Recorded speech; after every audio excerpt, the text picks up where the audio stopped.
Hi friends, నేను మీ love you mummy. ఈరోజు పుల్ల పుల్లగా రొయ్యల కూర అయితే వండుకుందామండి. పచ్చి రొయ్యల కూర.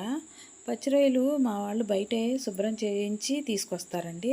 తీసుకొచ్చారు కదా అని చెప్పేసి మనం శుభ్రంగా నీళ్ళలో వేసేసుకొని గబగబా తీసి కూరలో అయితే వేసేసుకోకూడదండి. ఇలాగా ఆ పచ్చి రొయ్యని ఇలా పట్టుకొని వీపు మీద ఘాటు పెడితే ఒక నల్లని దారంలాగా వస్తుందండి. అదైతే తీసేసుకోవాలి.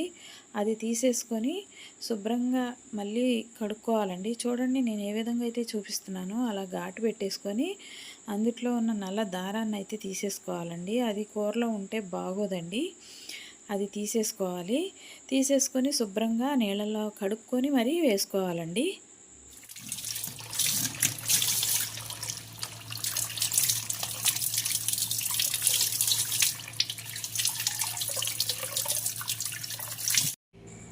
ఇలా శుభ్రంగా కడిగేసుకున్న పచ్చి రొయ్యలన్నిటినీ ఒక గిన్నెలోకి తీసుకోవాలండి.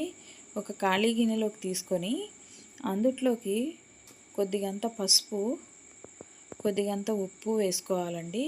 వేసుకొని మొత్తం అన్నిటికీ ఇలా పట్టించేసి ఇంకా వాటర్ పోయిపోకుండానే మనం పొయ్యి మీద పెట్టుకోవాలండి. పొయ్యి మీద పెట్టుకుంటే ఏమవుతుందంటే అందుట్లో ఉన్న వాటర్ మొత్తం ఇలా బయటకు వచ్చేస్తాయి. చూడండి, అవి ఉడుకుతూ ఉంటే వాటర్ మొత్తం బయటకు వచ్చేస్తున్నాయండి. ఆ వాటర్ శుభ్రంగా వినికిపోయేంత వరకు పొయ్యి మీద అలాగే తిప్పుతూ అడుగంటకుండా ఇలా కదుపుతూ ఉంచుకోవాలండి. చూడండి, శుభ్రంగా నీరైతే ఇంకిపోయినాయి. మళ్ళీ వేరొక కళాయిలో ఆయిల్ వేసుకొని ఉల్లిపాయలు, పచ్చిమిర్చి వేసుకోవాలండి.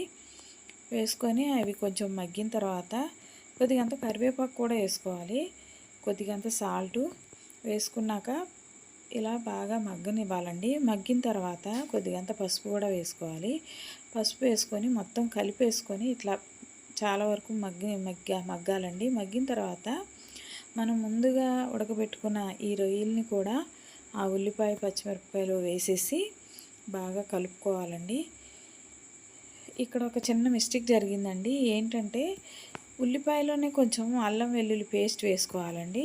కాకపోతే నేనేం చేశానంటే రొయ్యలు కూడా వేసేసిన తర్వాత గబుక్కున గుర్తొచ్చి అప్పుడు వేసానండి. ముందు మర్చిపోయాను. అయినా పర్వాలేదండి, ఏం బాగలేదు. స్మెల్ అయితే రాదు. పచ్చివాసన పోయేంత వరకు ఇలా వేయించుకున్నాక మొత్తం అన్నిటికీ కలిపేసుకున్న తర్వాత ఇంకా కొద్దిగంత కారం కూడా వేసేసుకొని సరిపడా మొత్తం కలిపేసి కొద్దిసేపు మళ్ళీ ఉడకనివ్వాలండి మూత పెట్టుకొని. తర్వాత కొద్దిగంత చింత చిగురు తీసుకొని ఇలా కొంచెం అంతా నలిపేసి అందుట్లో వేసుకోవాలండి. కొద్దిసేపటికి మళ్ళీ మూత తీస్తే ఇలా మగ్గిపోయి ఉంటుంది.